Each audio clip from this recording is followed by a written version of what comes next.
જય માતાજી, જય શ્રી કૃષ્ણ. તો સ્વાગત છે તમારા આજના આપણા નવા બ્લોગની અંદર. તો હું અત્યારે એક એવી જગ્યા પર આવી ગયો છું જ્યાં પગ મૂકતા જ મનને એક અદ્ભુત શાંતિ મળે છે. તાપી નદીના કિનારે આવેલું સરસ મજાનું આ માતાજીનું મંદિર છે, અંબિકા નિકેતન મંદિર. અને અહીંયા આપણે માતાજીના લાઈવ દર્શન કરીશું અને મંદિરનો સંપૂર્ણ ઇતિહાસ જાણીશું. તો વિડીયોને એન્ડ સુધી જોતા રહેજો. ચાલો વિડીયોને શરૂઆત કરીએ.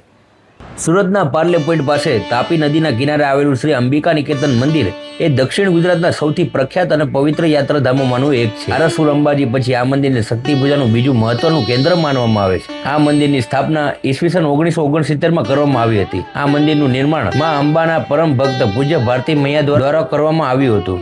એવું કહેવાય છે કે ભારતી મૈયાને સ્વપ્નમાં આવીને ખુદ જગદંબાએ તાપી નદીના કિનારે મંદિર બાંધવાની પ્રેરણા આપી હતી.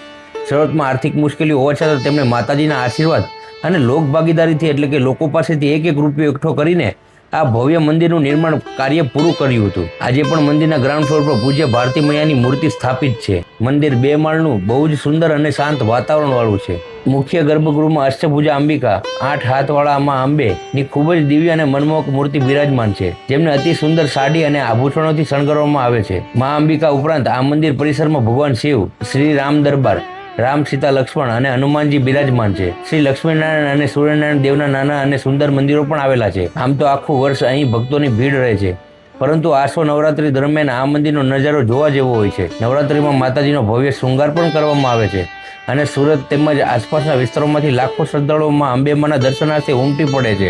આ મંદિર માત્ર ધાર્મિક આસ્થાનું કેન્દ્ર નથી, પરંતુ પૂજ્ય ભારતી મૈયાની પ્રેરણાથી ચાલતું શ્રી અંબિકા નિકેતન ટ્રસ્ટ દ્વારા મોટા પાયે સામાજિક અને માનવ સેવાના કાર્યો કરે છે, જેમ કે વૃદ્ધાશ્રમ, આંખની હોસ્પિટલ, ગૌશાળા અને પ્રાણી કલ્યાણ ટ્રસ્ટ, ગરીબ વિદ્યાર્થીઓ માટે શૈક્ષણિક સંકુલ અને સહાય. જો તમે સુરતમાં રહો છો અથવા ક્યારેક સુરત આવવાનો છો તો તાપી કિનારે આવેલા અંબિકા નિકેતન મંદિરની મુલાકાત લેવાનું બિલકુલ ચૂકતા નહીં. અહીં આવીને તમને જે માનસિક શાંતિ મળશે તે ખરેખર અદ્ભુત હશે. આશા રાખું છું કે તમને આ ઇતિહાસ અને આજનો આ વિડીયો ગમ્યો હશે.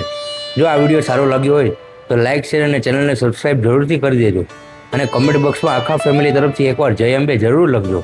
મળીએ છીએ એક બીજા નવા વ્લોગ સાથે. આજ માટે બસ એટલું બોલો. જય દ્વારકાધીશ.